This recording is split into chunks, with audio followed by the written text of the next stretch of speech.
বৃষ্টি ও ঘূর্ণিঝড় ডিটওয়া নিয়ে আবহাওয়া অফিসের নতুন পূর্বাভাস। রাজধানী ঢাকা সহ দেশের সব অঞ্চলের আগামী ৫ দিনের আবহাওয়ার সামগ্রিক পরিস্থিতি তুলে ধরে নতুন পূর্বাভাস জারি করেছে আবহাওয়া অধিদপ্তর। মঙ্গলবার ২ ডিসেম্বর থেকে ১২০ ঘণ্টা পূর্বাভাস দেওয়া হয়। এতে জানানো হয়েছে, বঙ্গোপসাগরে অবস্থানরত ঘূর্ণিঝড়টি দুর্বল হয়ে এলেও দেশে প্রধানত শুষ্ক আবহাওয়া বিরাজ করবে।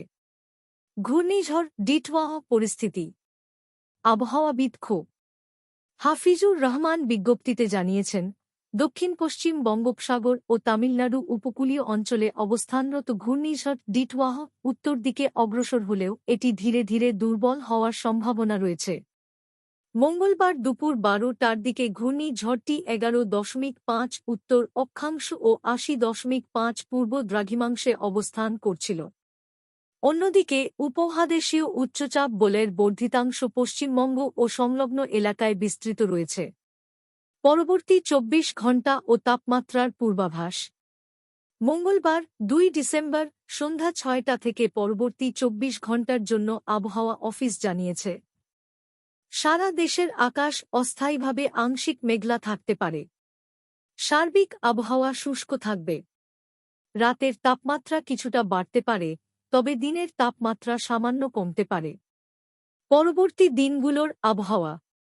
৩ থেকে ৬ ডিসেম্বরের মধ্যে আবহাওয়ায় যে পরিবর্তন আসতে পারে তার একটি বিবরণ নিচে দেওয়া হল। বুধবার ৩ ডিসেম্বর সন্ধ্যা ৬টা থেকে পরবর্তী ২৪ ঘণ্টা দেশব্যাপী আংশিক মেঘলা আকাশ থাকবে এবং আবহাওয়া শুষ্ক থাকতে পারে। এই সময় রাত ও দিনের তাপমাত্রা সামান্য হ্রাস পেতে পারে। বৃহস্পতিবার ৪ ডিসেম্বর সন্ধ্যা ৬টা থেকে পরবর্তী ২৪ ঘণ্টা দেশজুড়ে আংশিক মেঘলা আকাশ ও শুষ্ক আবহাওয়ার সম্ভাবনা রয়েছে। এই সময় তাপমাত্রার তেমন পরিবর্তন নাও হতে পারে। বর্ধিত ৫ দিনের পূর্বাভাসে জানানো হয়েছে, এই সময় আবহাওয়ায় কোনো উল্লেখযোগ্য পরিবর্তনের সম্ভাবনা নেই। সামগ্রিকভাবে শুষ্ক আবহাওয়াই বিরাজ করবে।